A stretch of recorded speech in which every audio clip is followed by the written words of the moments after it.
2, 3, Smile for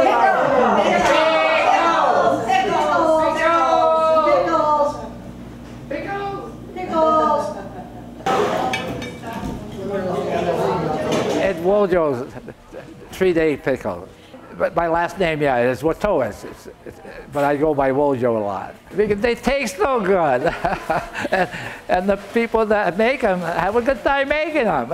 As you can see, we were all laughing. The most important part is boiling the water and putting the vinegar and the kosher salt in it.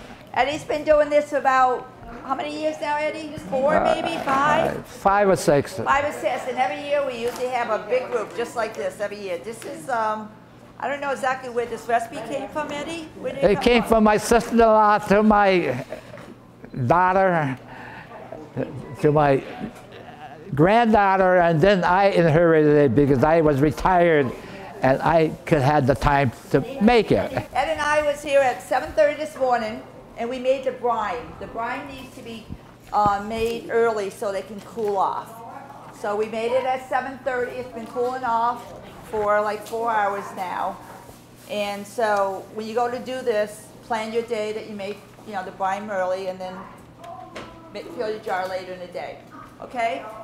To make, I'm gonna just go over these directions, okay? To make 1 gallon of brine, you would use 2 quarts of hot water, a 1/4 cup of white vinegar, a 1/4 cup of pickling salt, and with that is going to be what your brine is. You bring your water up to boil, and then you put your vinegar and your salt in there. And then what you need is, you need an onion, 1 large onion, you need dill, you need garlic cloves, and the pickling spice, and the dill seed. Well, some people put more garlic than others, and the pickling spice is an option, and the dill seed is. But I've been putting it into my own. So now, when you're starting to pack your pickles, I like to put half of the jar full, which you can get in there easy. And after I fill that jar up, I'll take the onion and the garlic and the pickling salt, dill weeds, and some of this. We put it in after you fill it half. Then you pack it in, and then you take and put as many pickles as you can, and then you put the brine that we got the vinegar and the salt in it, and we fill it up. You put the cover on it, not tight, lightly, and you put it on a plate, because that's so the bleed, and the water will run down on it, and you can pick up the jar and throw that water out. And for 3 days, you turn this a few times, so those pickling seeds and that will stir up a little bit. And after 3 days, I usually will take one out before the 3 days. And you put it in the refrigerator, and they're better when they're cold. They're nice and firm and hard. And you just enjoy it, and you finish it up, and you make yourself another one, and another one, and another one.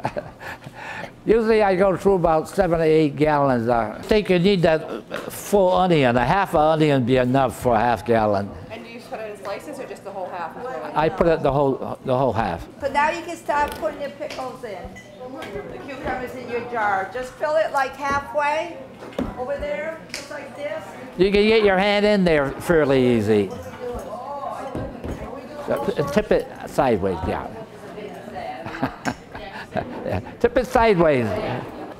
Yeah, yeah. Should I put it tight or loose? Put it as tight as you can. You got a big smoke turn? Yes.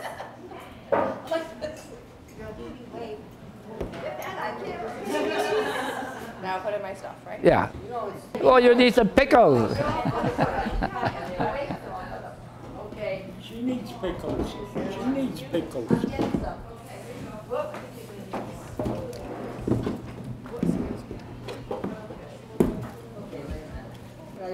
You can, the whole thing.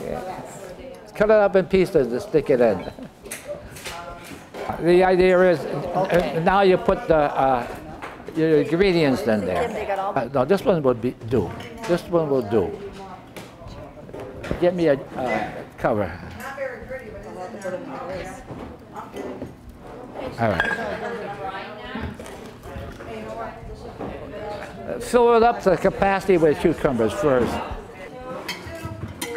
Good to pass on the recipe so then everyone will have it and they'll pass it on to someone else. Right. They don't have to come back here to class anymore because that recipe that we have, it spells it out. Very good. Famous for your pickles. 1, 2, 3, pickle!